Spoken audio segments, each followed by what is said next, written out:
Hi, Chris Maloof with Cross Country Financial here. Core bond investors have experienced the worst start to the year ever. However tough this year has been so far though, and it has been tough, the potential for future returns has improved meaningfully in our view. Starting yields tend to be a good predictor of future returns and have become more attractive in a number of markets recently. With the yields on the most fixed income markets moving sharply higher, now could be a good time to revisit fixed income markets. We're going to give you some reasons to own core bonds. Stick around.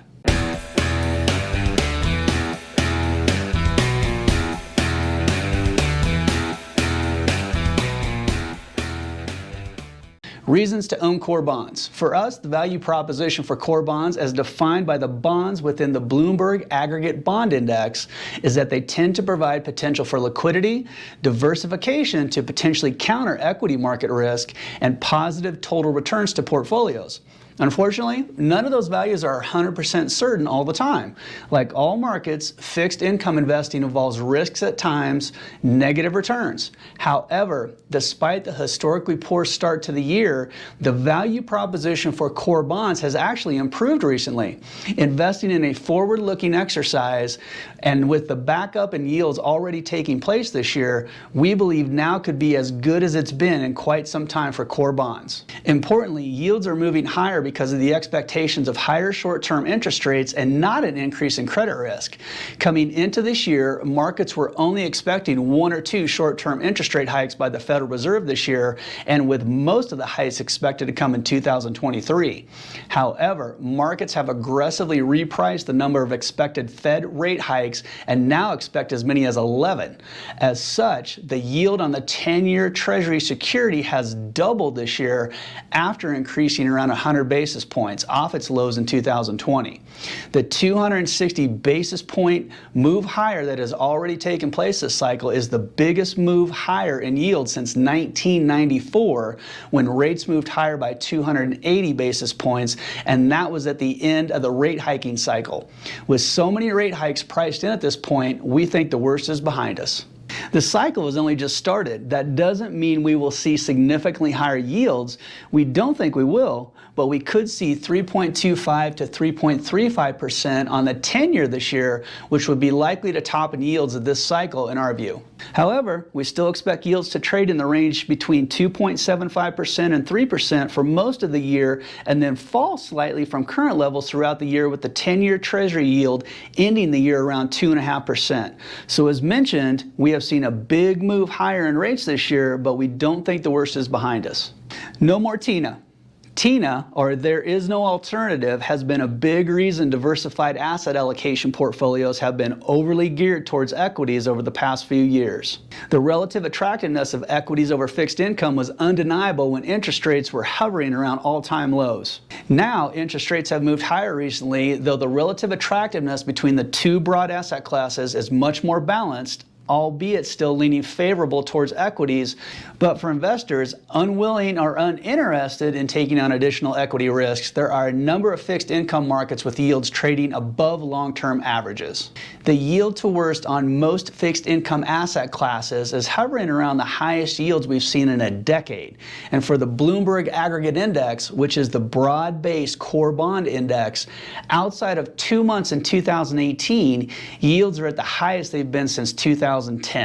Since starting yield levels have been a good predictor of future returns, with yields increasing meaningfully this year, future returns look more attractive than they have in years. With interest rates so low over the past few years, the backup in yields could be an attractive opportunity for suitable income-oriented investors. And while we can't guarantee that interest rates won't go higher at current yields, the risk-reward for owning fixed income has improved in our opinion.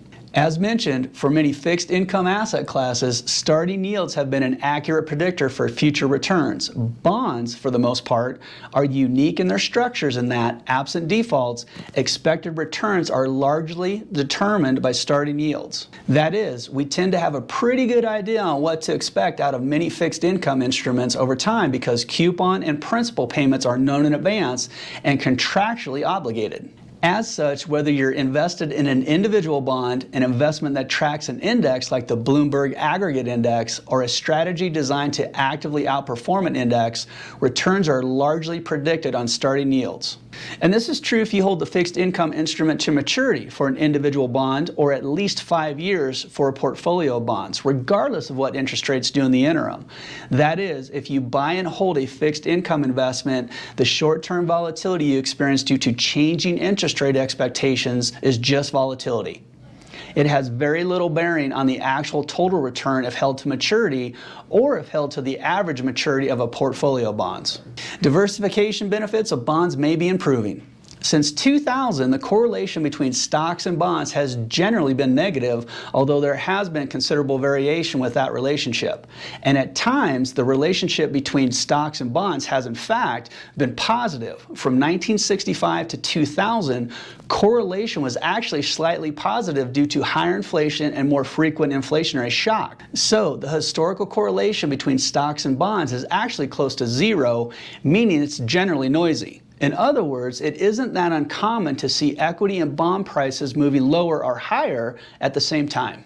However, now that interest rates have moved off the all-time lows set back in August of 2020, there is more of a cushion to act like a diversifier during equity market drawdowns, which is what we've seen during the most recent equity market stresses over the past few weeks.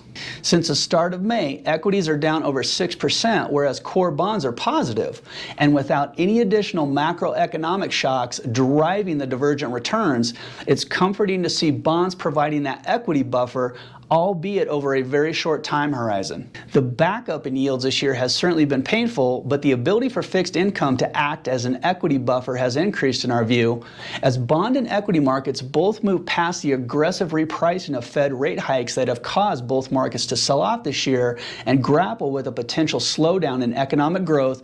Bonds have the potential to mitigate the risk in portfolios again as we move through the year. Conclusion: core bonds have been a staple in diversified asset allocations. However, with returns as negative as they've been this year, investors may be undergoing a rethink of the utility of core bonds. We think that may be a mistake. We still think the value proposition for core bonds remains. Liquidity, equity diversification, and total returns are all valuable properties core bonds bring to diversified portfolios, and each of those value propositions have improved recently. Moreover, bonds are unique in their structures in that coupon and principal payments are for the most part guaranteed unless the issuer defaults, and the primary factors of long-term total returns. The price volatility we've seen so far this year doesn't impact those payments, and with yields higher in many markets, now may be a good time for suitable investors to start looking at additional investment opportunities within fixed income. If you found this information beneficial, hit that subscribe button, invest early and often, and we'll see you next week.